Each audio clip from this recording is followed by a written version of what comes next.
dancing and dream dancing, and it's the best emotional release I know. Stress, trauma, and feelings can overwhelm, as can pain. In a way, I'm going to show you how to imitate an animal who's been attacked by a predator, where you shake like crazy, which is the part I call Demento dancing. An animal attacked, after it's over, shakes like crazy. Then they walk off calmly as though it never even happened. Now, humans can learn from this. We tend to hold it all in, bottle it up, and then tense up, which causes both emotional and physical pain. Let's face it, we can all get stuck in negative emotions, kind of like a hamster on a wheel going round and round and round and round in our heads. It's really important to escape that cage, to fully feel your full rainbow of feelings, and then to release them. Demento dancing and dream dancing help you release and express those emotions healthily. As you shake and dance them through and out of your body, you then make room for all the good ones to come in. I developed this, or rather my body did. It was very much a body-mind process. When I quit 20 years of taking benzodiazepines, that's sleeping pills like Valium, Xanax, and clonazepam, which were prescribed for the pain and insomnia of fibromyalgia. They harmed me instead of helping me, and in fact disabled me for 20 years.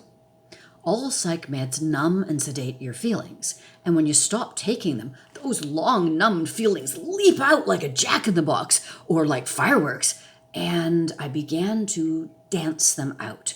It did me a world of good as I tapered off.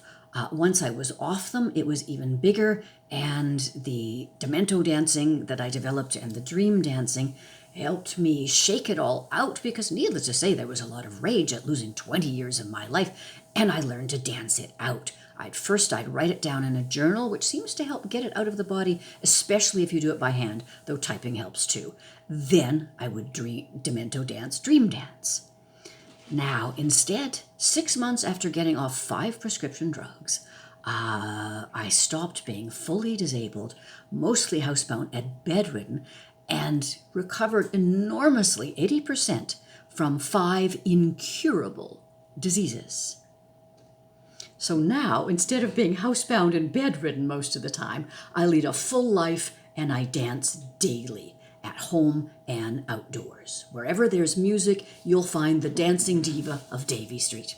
After 20 years mostly bedbound, I have a lot of catching up to do. So get ready to shake off that horrible day, week, month, or year, we've all had those, and begin a healthy new practice that will aid that beautiful body of yours to heal, and will help you to do so. Our bodies are beautiful, and they will help us if we just learn to listen to them. I healed 80% by doing a lot of listening to my own beautiful body, and it showed me what I needed to do to recover, including even what to eat. All the negative feelings were expressed physically, as I mentioned, first in a journal and then dancing them out. Then, after I got all the feelings out, by shaking wildly and dancing dementedly, I began to dance in a way, listening and letting my body dance herself. It was an amazing experience because symbols would arise. Once there was heartbreak, and I saw all the pieces of my broken heart on the ground, and yet I danced. I gathered up the pieces and realized they were all beautiful and put them together in a kind of mosaic. I loved that moment, and it showed what I'd been doing unconsciously with the work I'd been doing to heal. Another time I felt stabbed in the back, and the dance move was this, moving the stake through my heart. And then I pulled it out and turned it around and made it a sword. And again, I'm not really doing this consciously. It's all kind of happening. So there was the battle, and that felt good too. And then I put it down. I'm of Scottish heritage, and I began dancing on the swords as I gradually moved from the little girl who was bullied and still had a tendency to overreact to somebody that was learning to transform old pain into art and into joy. And that's what happens when you let the anger out. And sure, if it's been a horrible day, week, month, or year, there's always a lot of punching and a lot of kicking. And if I'm really angry at somebody, boy, does that happen. And once that's out, then I can laugh at myself. And then what I call happy toddler, tiny too terrible toddler comes in, and then it's just happy and joyous and playful and free. And sure, when I first got off the meds and realized I'd lost 20 years unnecessarily, there was a huge amount of rage and a huge amount of grief.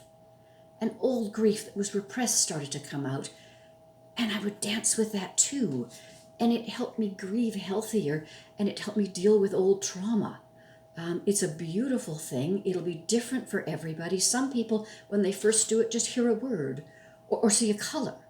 Write it all down afterwards, and there'll be 2 videos. One will be just on Demento dancing, where you shake it off, and the second one is on dream dancing. I'll demonstrate how it is for me, but it can be different for everybody. It can be big, it can be small. I tend to shake like crazy. Other people just shake a little bit.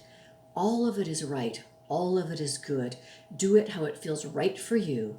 And I've made the videos separate so that you won't have to listen to me blathering every time if you want to keep doing it. I've been doing this for years now, nearly a decade, and it has helped me recover from a lot of emotional and physical pain. And I hope it helps you even just a little. So this is the Dancing Diva of Davie Street, and I'm going to demonstrate Demento dancing next, and then dream dancing. And I hope to help you with your pain and trauma. Thank you.